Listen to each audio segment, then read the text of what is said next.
He wakes up on a train, sitting across from a woman who calls him by another man's name. The face in the mirror isn't his. 8 minutes later, the train explodes and everyone dies. Then he wakes up again, same train. Same woman. Same 8 minutes, but this time, he's told the explosion already happened, and he's the only one who can stop the next one. This is the sci-fi and suspense masterpiece standing at the very top of the genre. Source code movie 2011. Let's step into the story. A passenger train speeds past a quiet lake when the male lead, Coulter, suddenly jolts awake. Everything around him feels unfamiliar. The woman sitting across from him chats casually, calling him Sean. But none of it makes sense to him. A passenger accidentally spills soda on his shoes. Then a ticket inspector arrives. A chain of strange events leaves Coulter completely disoriented. Awkwardly, the woman across from him, Christina, helps pull his ticket from his pocket, acting as if she knows him well. Taking the chance, Coulter tells her the truth. She may think she knows him, but he doesn't know her. His name is Coulter Stevens, not Sean. He's a U.S. Army helicopter pilot who was fighting in Afghanistan just minutes ago. Christina laughs, assuming it's a joke. At a brief stop, Coulter steps off the train and speaks with a man on the platform, learning the train's final destination is Chicago. Completely confused, he wonders how he could go from a battlefield to a commuter train in seconds. Back in his seat, Christina jokingly greets him again as captain. But Coulter isn't listening. He notices something horrifying. His reflection in the window isn't his own face. Panicked, he rushes to the bathroom and looks in the mirror. The man staring back isn't him.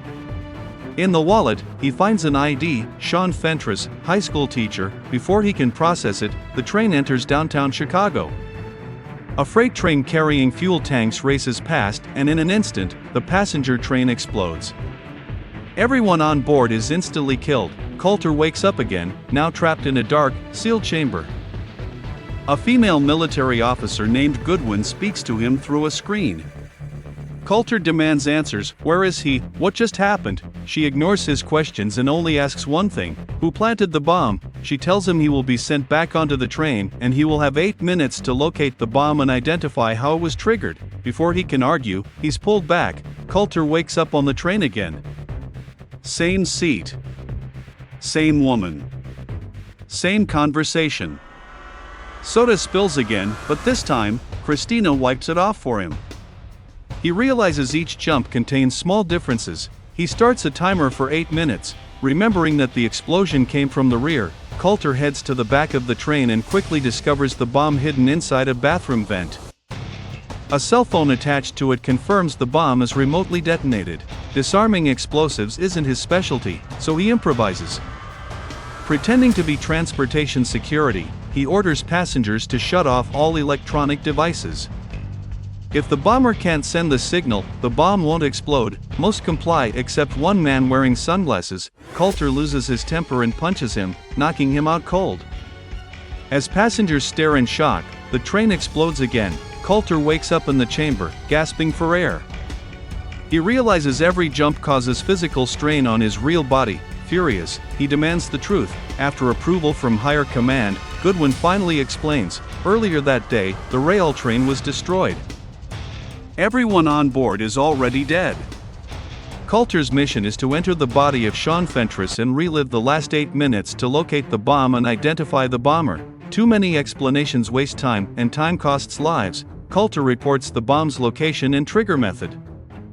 Goodwin praises him, but reminds him it means nothing if the bomber isn't caught. She advises him to watch for people who are quiet, isolated, or nervous. Once again, Coulter is sent back. This time, he avoids the soda spill with ease and carefully studies the passengers. A nervous man with glasses exiting the bathroom catches his attention. Since the bomb was hidden there before, Coulter assumes this man is the culprit. When the man exits the train, Coulter follows, but refuses to leave Christina behind, unsure if the train might still explode. Outside, Coulter confronts the man and asks to borrow his phone. The man realizes he's being followed. With seconds left, Coulter attacks. As they struggle, the train explodes in the distance. He was wrong. Still desperate, Coulter checks the man's belongings, but is kicked onto the tracks. Another train barrels toward him. Everything goes black. Back in the chamber, Coulter excitedly tells Goodwin he saved someone this time, Christina. He wonders if saving passengers is enough, even if the bomb still goes off. That's when a bearded scientist steps in. He explains the truth. Every jump Coulter makes enters a parallel world created by the source code. Even if he saves everyone there, it doesn't change the real world where the passengers are already dead. The source code works like residual electricity in a light bulb after power is cut. The human brain retains a brief electrical afterlife, about 8 minutes. The technology accesses that remaining consciousness. It doesn't reverse time. It creates a new branch of reality, and because Coulter's neural patterns closely match Sean's, he can enter Sean's final 8 minutes. The first explosion can't be undone, but within those 8 minutes, the killer can be found.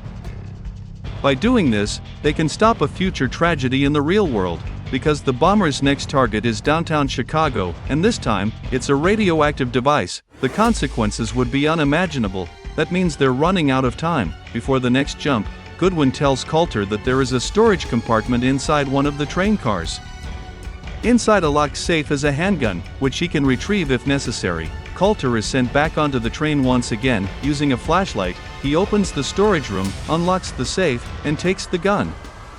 But just as he's about to leave, a transit officer catches him and knocks him unconscious with a taser. When Coulter wakes up, he's restrained.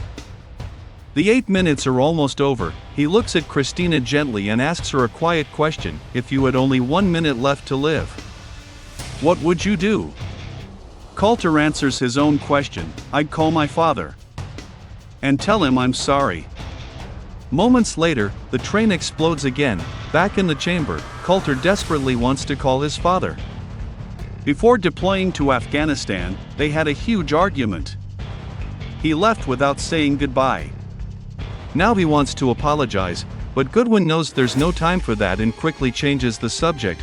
During their conversation, Coulter notices a military insignia on Goodwin's uniform and memorizes it. On his next jump, he sketches the symbol and asks Christina to look up his real identity. Pretending it's for a friend he served with in Afghanistan, while doing so, Coulter spots a backpack with a military medical emblem and tracks down its owner, a female army medic. Showing her the symbol he drew, he asks what it represents. She tells him it belongs to a classified military base called Siege. Coulter immediately tries to contact the base. That's when Christina approaches him with shocking news. The man she looked up, Coulter Stevens, died in action 2 months ago. Coulter insists she must be mistaken, but Christina calmly confirms it. Coulter Stevens, pilot, 17th Airborne Division. Father, Donald Stevens. Suddenly, Christina's image blurs. Coulter's mind floods with fragmented memories. Everything comes rushing back. When he wakes again, Coulter asks the question he's been avoiding. In the real world, am I already dead? This time, Goodwin can no longer hide the truth. With authorization from command, she tells him everything. Coulter died in Afghanistan. Only a portion of his brain survived. The chamber he sees is a mental construct created by his own consciousness. In reality, his body was destroyed. His arms and legs are gone. He's being kept alive only by life support systems sustaining what remains of his brain. Learning the truth breaks him completely. If he's already dead, then none of this matters. To pull him back, the bearded commander plays a recording, Coulter's father speaking at his funeral. Hearing his father's words reawakens Coulter's sense of duty as a soldier. He chooses to go back one last time. This time, Coulter finds the bomb and removes the cell phone trigger without setting it off. He checks the phone's call history and dials the most recent number. Outside the train, a blond man suddenly pulls out his phone. His behavior is suspicious. Coulter follows him and sees the man toss something into the train before quickly leaving. It's a wallet. Inside the wallet is the man's ID. He was trying to fake his own death by making it appear he died in the explosion. The train begins moving. Without hesitation, Coulter jumps off at full speed to pursue the suspect. He eventually tracks him down and subdues him near a van. But Christina follows Coulter, and in the chaos, the bomber shoots Coulter. Christina is killed as well. As he dies, Coulter memorizes the license plate and the bomber's identity. Back in the chamber, Coulter gives Goodwin and the commander everything he knows. Thanks to his information, the real-world bomber is quickly arrested, and the nuclear attack is prevented. Everyone celebrates, but Coulter isn't satisfied. He asks Goodwin to send him back one final time. He wants to save everyone on the train. Goodwin argues that it's only a source code world, a parallel reality. Coulter knows he's already dead. But before his consciousness disappears forever, he wants to create one perfect ending.